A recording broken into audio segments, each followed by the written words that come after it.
Well, hi there. Have you ever bought a piece of furniture just to realize that it's actually too big for the space?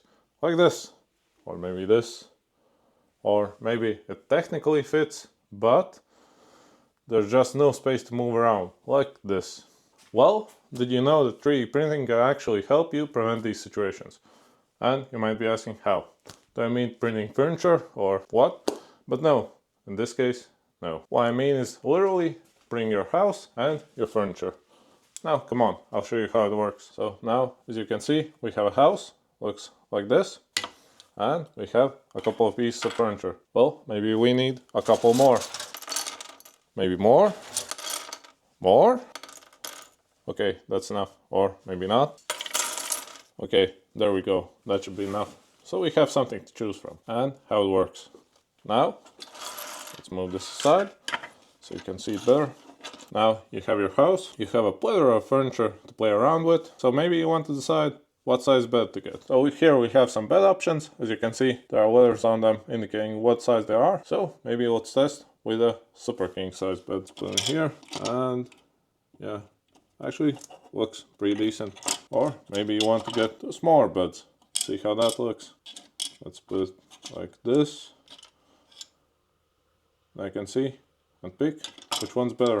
Maybe two beds or one. Or maybe you want to check where to put the bed. Like this, in front of the door, maybe not. In front of a window, maybe not.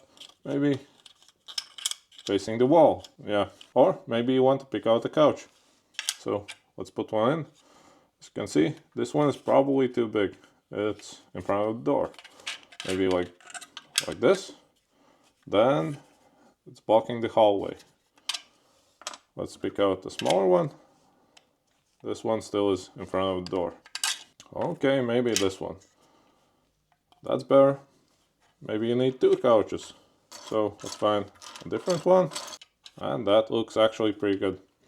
Or maybe you want to put them like this on opposite sides. Or whatever. Like this, this. Or maybe a chair instead of couch. You could put it like this.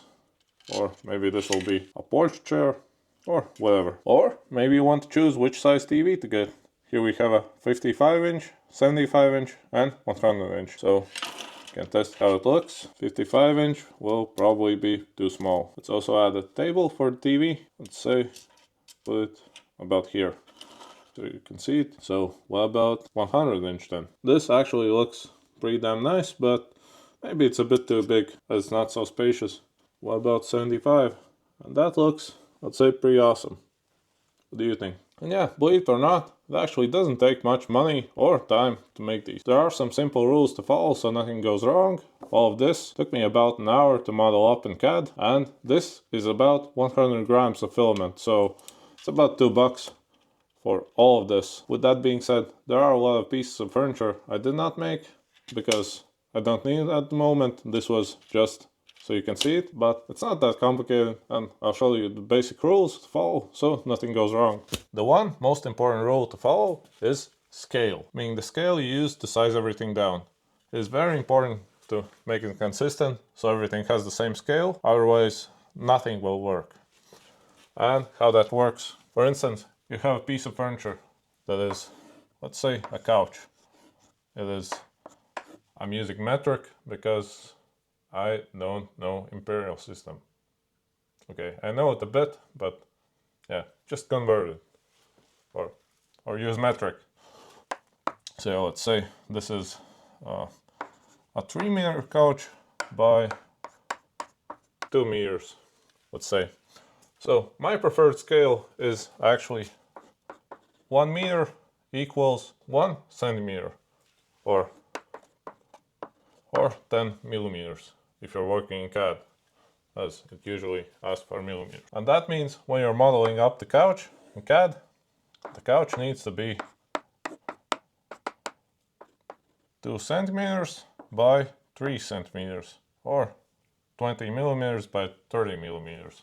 So I'd say just convert. And the same goes for walls. If it's 4 meters, it needs to be 4 centimeters. If it's 5 meters, it needs to be 5 centimeters. If it's 1, it's 1. It's really easy to calculate it this way. As otherwise, if you take, for instance, a scale of 1 meter equals, I don't know, 3 centimeters to make it bigger, more visual, which is easier to see. Everything now needs a multiplier by 3, and that gives a bigger chance of mistake somewhere. And if something has a mistake in it, for instance, when calculating the scale, you'll see it later. And yeah, so I prefer this scale, and one other benefit is that the most common wall thicknesses, at least locally, mostly are about 15 to 25 centimeters, making it in scale, it's 1.5 to 2.5 millimeters, which is basically perfect for 3D printing. And yeah, these are, I think, 2 millimeter walls, and they're pretty damn sturdy. So yeah, that's equal to a 20 centimeter wall in real life. So yeah, hope you got it. And now let's jump back. And another cool thing to this is that actually after you buy the furniture, don't toss out the pieces, as perhaps this house is not enough for you. Maybe you want to move into a bigger house, which has 3 bedrooms. You can simply take your old furniture, and now you have all of your existing furniture with no need to remeasure it, and you can simply put it in the house, see where it looks best, fits perfectly here, with a small gap in between, see where the bed fits, where it looks best. Maybe this one goes in a different room now, and maybe a chair, and now you see where the blank space is. Maybe add another couch here. This one allows a bigger one, so maybe like this. Now you have all-around couches in this room if you like it, and yeah, another bed, and so on, so on. And maybe you're still looking for a house and don't want to make a 3D model of every single house to see how your furniture fits. Well, you can also do the same by simply printing the layout on a sheet of paper. And it's actually really easy to get this in the same scale as your furniture by following the same steps. So I'll show you how to get this piece of paper in scale with your furniture. It's actually really easy. The first thing to do is open up Microsoft Word. Then get your sheet of paper to match the scale of the paper in real life. Meaning basically going to the scale bar and making it either 1:1 or 100%, however it shows it. And then take a sheet of paper, simply apply it to the screen, check if it matches. If not, rescale it a bit, as maybe your screen shows it a bit off, and then simply copy and paste your desired house plan into Microsoft Word. Take a plastic ruler, put it to the screen, take one wall you know the length of. For instance, this wall is 4 meters. Well, simply change the size of the image until it matches 4 centimeters on the ruler. And that will make the overall plan the same scale as your furniture, if you use the same scale I do. If a different one, simply apply a different one, as you like. And then you get this as a result. And I'll show you how it works. As you already know the principles of it, simply take a couch, maybe you'll need a bigger one than this one, and add here. See how it looks, or maybe you need a different one. Apply it like this. Maybe you want this size bed, or maybe you need it in this house, or maybe swap this bed out for a couch. See how it looks. Maybe make this room into office. Add a desk, add a chair. So yeah, now we can easily move this around. See how it looks on this side, or maybe there, or there, or there, or maybe the bed doesn't fit at all where you want it, or whatever. Or maybe you have this size of couch, and as you can see, it doesn't even fit into the room. Yeah, pretty easy. It's actually pretty interesting to play around like this. Either you choose to use a model or just a drawing of the place. It works either way. I do like this a bit better, as it gives a better visualization. But maybe you're looking at, I don't know, 10 different houses and you want to see how your furniture fits them. Simply print them out, take your furniture and play around, see how it goes.